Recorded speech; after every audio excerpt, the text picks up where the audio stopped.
ಓಂ ಶಕ್ತಿ ಆಗ್ಬೋದು, ಅಯ್ಯಪ್ಪ ಮಾಲೆಧಾರಣೆ ಆಗ್ಬೋದು, ಇವುಗಳು ಹೊಂದ್ಕೊಂಡಂತೆ ನಡೀತಾ ಇರ್ತಕ್ಕಂಥ ಅಕ್ರಮಗಳು ಒಂದಲ್ಲ ಎರಡಲ್ಲ. ನೋಡಿದ್ರೆ ನಿಜವಾಗ್ಲೂ ಅಸಹ್ಯ ಆಗುತ್ತೆ, ಕೋಪ ಬರುತ್ತೆ. ಅವನು ಮಾಲಾಧಾರಿಗಳನ್ನ ಹೋಗಿ ಹೊಡೆದು ಬಿಡೋಣವಾ, ಅಥವಾ ಆ ಮಾಲಾಧಾರಿಗಳಿಗೆ ಮಾಲೆ ಹಾಕಿ ಯಾರು ಗುರುಸ್ವಾಮಿ ಇದ್ದಾನೆ ಅವ್ನು ತಗೊಂಡು ಚೆಚ್ಚಿಬಿಡೋಣವಾ, ಕಿಡುವೋಣವಾ, ಹೊಡೆಯೋಣವಾ, ಅವನ ಮೇಲೆ ಕಾನೂನು ಹೋರಾಟ ಮಾಡೋಣವಾ ಅನ್ನೋ ಅಷ್ಟು ಕೋಪ ಬರುತ್ತೆ.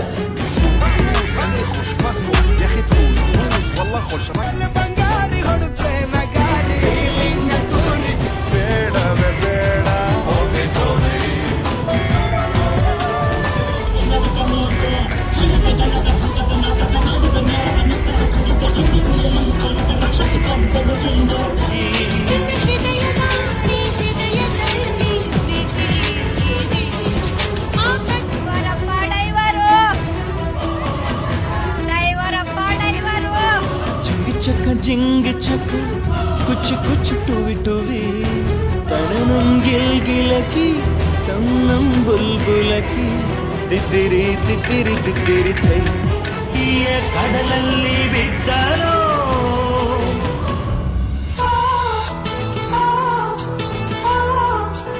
ಈ ತರ ಚೇಷ್ಟೆಗಳೆಲ್ಲ ಮಾಡೋದಾದ್ರೆ ನೀವು ಮಾಲೆ ಹಾಕೊಂಡೆ ಯಾಕೆ ಮಾಡ್ತೀರಾ? ನ್ಯಾಚುರಲ್ ಆಗಿದ್ದಾಗ ನೀವು ರೀಲ್ಸ್ ಮಾಡ್ಕೊಳ್ಳಿ, ಕುಣಿರಿ, ಕುಪ್ಪಳಿಸ್ರಿ, ಡ್ಯಾನ್ಸ್ ಮಾಡ್ಕೊಳ್ಳಿ. ಪ್ರೀತಿ, ಪ್ರೇಮ, ಕಾಮ ಮಾಡಬಾರ್ದು ಮಾಡ್ಕೊಂಡು, ಆಡಬಾರ್ದು ಆಡ್ಕೊಂಡು ನಿಮಗೆ ಓಂ ಶಕ್ತಿ ಮಾಲೆ ಹಾಕಿ ನಿಮ್ಗೆ ನಾಚಿಕೆ ಆಗಲ್ವಾ?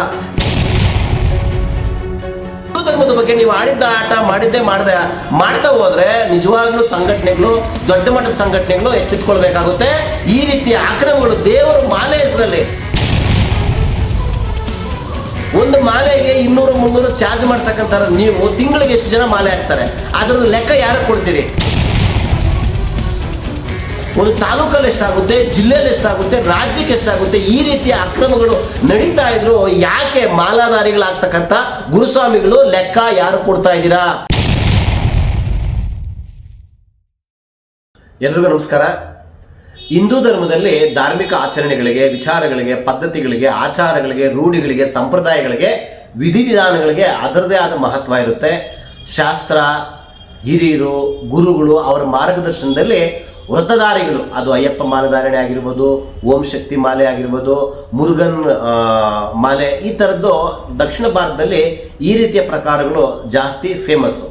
ಮುಖ್ಯವಾಗಿ ನಮ್ಮ ದಕ್ಷಿಣ ಭಾರತದಲ್ಲಿ, ಕರ್ನಾಟಕದಲ್ಲಿ ಓಂ ಶಕ್ತಿ ಮಾಲಾಧಾರಿಗಳು ಮತ್ತು ಅಯ್ಯಪ್ಪ ಸ್ವಾಮಿ ಮಾಲಾಧಾರಿಗಳು ಜಾಸ್ತಿ.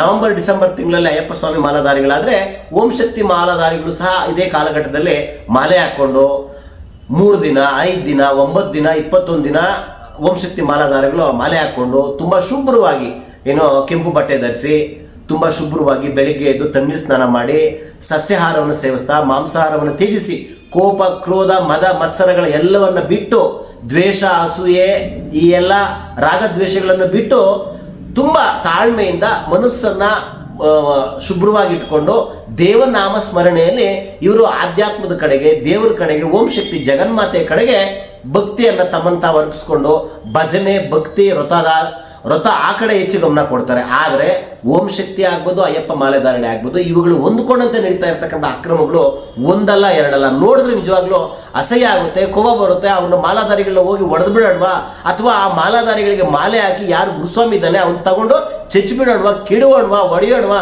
ಅವನ ಮೇಲೆ ಕಾನೂನು ಹೋರಾಟ ಮಾಡೋಣವಾ ಅನ್ನೋ ಅಷ್ಟು ಕೋಪ ಬರುತ್ತೆ. ಧರ್ಮದ ಬಗ್ಗೆ, ಹಿಂದೂ ಧರ್ಮದ ಬಗ್ಗೆ, ಆಚಾರಗಳ ಬಗ್ಗೆ ಯಾರೋ ಯೂಟ್ಯೂಬಲ್ಲಿ ದೊಡ್ಡ ದೊಡ್ಡ ಯೂಟ್ಯೂಬರ್ಸು, ಮಿಲಿಯನ್ ಗಟ್ಟಲೆ ವ್ಯೂಸ್ ಇರ್ತಕ್ಕಂಥ ಯೂಟ್ಯೂಬರ್ಸು ಸೀತಾಮಾತೆಗೆ ಹಂಗಂದ್ರು, ದ್ರೌಪದಿ ತಾಯಿಗೆ ಹಂಗಂದ್ರು, ಇನ್ನು ದೇವರ ಧರ್ಮಗಳ ಬಗ್ಗೆ ತುಂಬ ಕೆಟ್ಟದಾಗ ಮಾತಾಡಿದ್ರು ಅಂತೇಳಿ ಅವ್ರ ವಿರುದ್ಧ ಸೋಷಿಯಲ್ ಮೀಡಿಯಾದಲ್ಲಿ ಅಭಿಯಾನಗಳು, ದೊಡ್ಡ ಮಟ್ಟದಲ್ಲಿ ಚರ್ಚೆಗಳೆಲ್ಲ ಆಗ್ತಾ ಇದೆ.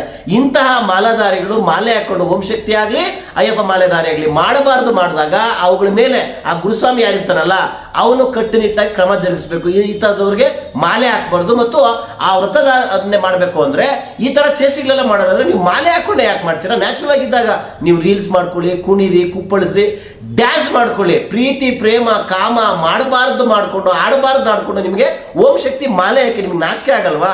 ನಿಮಗೆ ಮನೆಯಲ್ಲಿ ಅಕ್ಕ, ಅಣ್ಣ, ತಮ್ಮ, ತಂಗಿ ಯಾರು ಇರಲ್ವಾ? ಅವರೆಲ್ಲ ನೋಡಿದಾಗ ನಮ್ಮ ಮಕ್ಕದ ಮೇಲೆ ಕ್ಯಾಕರ್ಸ್ ಉಗಿತಾರೆ ಅನ್ನೋ ಸಭ್ಯತೆ ಬೇಡವಾ? ಹಿಂದೂ ಧರ್ಮದ ಬಗ್ಗೆ ನೀವು ಆಡಿದ್ದ ಆಟ ಮಾಡಿದ್ದೇ ಮಾಡ್ತಾ ಹೋದ್ರೆ ನಿಜವಾಗ್ಲೂ ಸಂಘಟನೆಗಳು, ದೊಡ್ಡ ಮಟ್ಟದ ಸಂಘಟನೆಗಳು ಎಚ್ಚೆತ್ಕೊಳ್ಬೇಕಾಗುತ್ತೆ. ಈ ರೀತಿಯ ಆಕ್ರಮಗಳು ದೇವರು ಮಾಲೆ ಹೆಸರಲ್ಲಿ ಒಂದು ಮಾಲೆಗೆ 200-300 ಚಾರ್ಜ್ ಮಾಡ್ತಕ್ಕಂಥ ನೀವು ತಿಂಗಳಿಗೆ ಎಷ್ಟು ಜನ ಮಾಲೆ ಹಾಕ್ತಾರೆ? ಅದ್ರದ್ದು ಲೆಕ್ಕ ಯಾರು ಕೊಡ್ತೀರಿ? ಒಬ್ಬ ಮಾಲಾಧಾರಿ ಒಂದು ವರ್ಷಕ್ಕೆ ಮಾಲೆ ಹಾಕೊಂಡು 300 ರೂಪಾಯಿ ಕೊಟ್ರೆ ಆ ಊರಲ್ಲಿ 100 ಜನ ಆಗ್ತಾರೆ ವರ್ಷಕ್ಕೆ. 100, 200, 300 ಒಂದು ಊರಲ್ಲಾದ್ರೆ ಒಂದು ತಾಲೂಕಲ್ಲಿ ಎಷ್ಟಾಗುತ್ತೆ, ಜಿಲ್ಲೆಯಲ್ಲಿ ಎಷ್ಟಾಗುತ್ತೆ, ರಾಜ್ಯಕ್ಕೆ ಎಷ್ಟಾಗುತ್ತೆ? ಈ ರೀತಿಯ ಅಕ್ರಮಗಳು ನಡೀತಾ ಇದ್ರು. ಯಾಕೆ ಮಾಲಾಧಾರಿಗಳಾಗ್ತಕ್ಕಂಥ ಗುರುಸ್ವಾಮಿಗಳು ಲೆಕ್ಕ ಯಾರು ಕೊಡ್ತಾ ಇದ್ದೀರಾ? ನೀವು ಆಡಿದ್ದೆ ಆಟ ಮಾಡಿದ್ದೆ ಮಾಟ ಅನ್ನೋದಾದ್ರೆ ಲೆಕ್ಕ ಇಲ್ವಾ? ಅದಕ್ಕೆ ಹೇಳೋರು ಕೇಳೋರು ಯಾರು ಇಲ್ವಾ?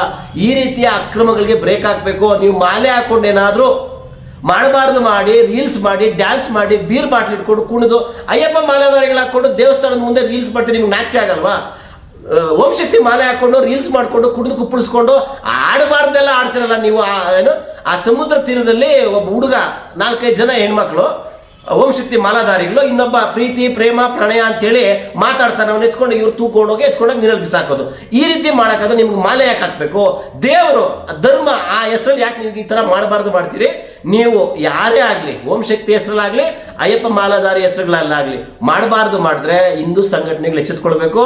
ಅದು RSS, ವಿಶ್ವ ಹಿಂದೂ ಪರಿಷತ್ತು, ಬಜರಂಗ್ ದಳರು ಯಾರಾದರೂ ಮಾಡಬಾರ್ದು ಮಾಡೋರಿಗೆ ಕಠಿಣ ಶಿಕ್ಷೆ ಆಗಬೇಕು. ಅವ್ರನ್ನ ಸಮಾಜದಿಂದ ಆಗಲಿ ಅಥವಾ ಆ ವ್ಯವಸ್ಥೆಯಿಂದ ಆಗಲಿ ಬಹಿಷ್ಕಾರ ಆಗಬೇಕು, ವಾರ್ನ್ ಮಾಡಬೇಕು. ಆ ಗುರುಸ್ವಾಮಿ ಇದ್ದಾನಲ್ಲ, ಅವ್ನು ಏನು ಮಾಡ್ತಾ ಇರ್ತಾನೆ? ಕತೆ ಕಾಯ್ತಾ ಇರ್ತಾನ? ಈ ರೀತಿ ಅಕ್ರಮಗಳಿಗೆ ಬ್ರೇಕ್ ಹಾಕಲೇಬೇಕು. ಇಲ್ಲದೆ ಹೋದ್ರೆ ಸಮಾಜ ಎಲ್ಲರ ವಿರುದ್ಧ ತಿರುಗಿ ಬಿಡುತ್ತೆ. ಹುಷಾರ್.